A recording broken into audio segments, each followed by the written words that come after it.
Okay, so have you noticed this? It feels like all of a sudden, everywhere you look in India, there are ads and promotions for something called Black Friday. We're seeing this massive wave of holiday sales, but it's not Diwali, it's not Christmas. So, what in the world is going on here? Let's try and figure this out. And that's the big question, right?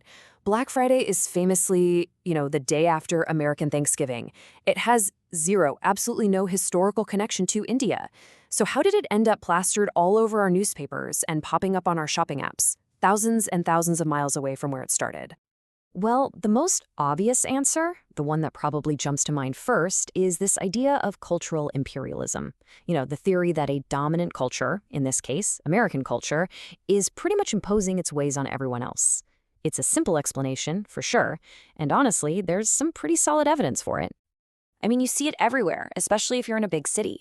Burgers and colas have kind of become these symbols of being cool, modern, and connected to the world. And in upscale neighborhoods, think South Mumbai or Gurgaon, Halloween parties are a huge, huge deal, especially for kids who are, let's be honest, often being prepped to go to US universities.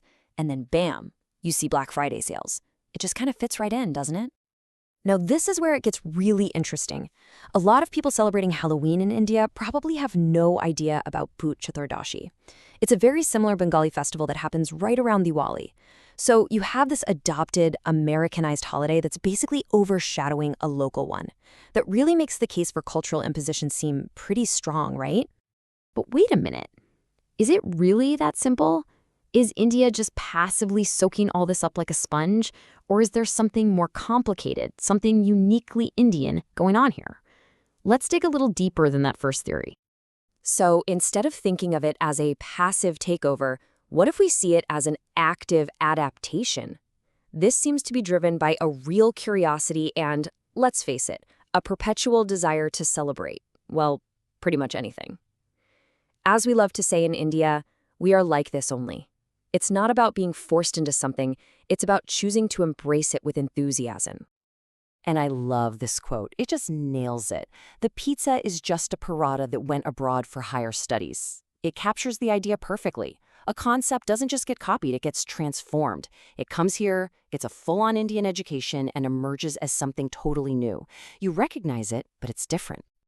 And the proof of this cultural reverse swing, as we're calling it, is literally all around us. You just have to look at what we're wearing and what's on our plates. Just look at fashion.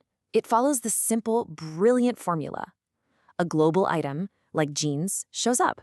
Then it gets paired with something totally traditional, like a mirrorwork kurti. And just like that, a whole new style is born, Indo-Western. It's not one or the other, it's this amazing creative blend of both. And food? Oh man, food is where the magic really happens. Pizza gets covered in paneer. The all-American burger meets the aloo tikki. And then we invent things that blow people's minds, like the Szechuan dosa, or the entire incredible cuisine of Indian Chinese, which, by the way, you will not find anywhere else on Earth. This isn't copying, this is pure reinvention. And here's the thing. It's not just about America or the West anymore. Not by a long shot. I mean, think about the huge rise of K-pop and Korean TV shows among young people in the middle class. Korean restaurants are popping up in places you'd never expect. The influences are coming from all over the world, which shows just how open we are to new ideas.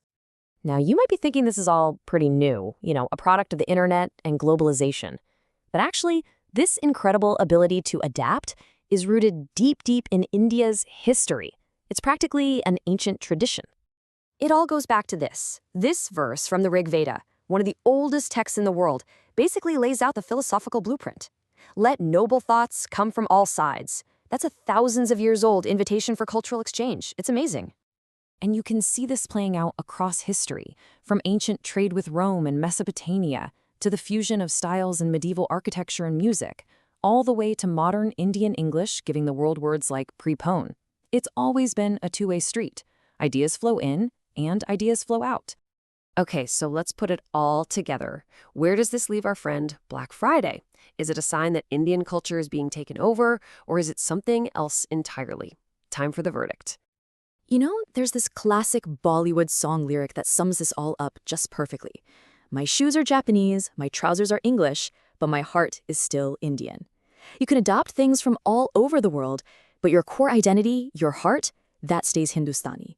It's the perfect summary of how India absorbs global trends without ever losing its soul. So, in the end, Black Friday in India isn't some symptom of cultural surrender. It's just the latest Japanese shoe. It's actually a sign of cultural confidence, another great reason for a celebration and a sale, which Indians are more than happy to adopt and put their own colorful spin on.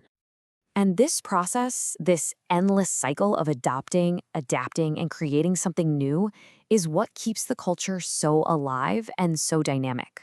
So it really just leaves us with one final, exciting question to think about. What on earth is India going to make its own next?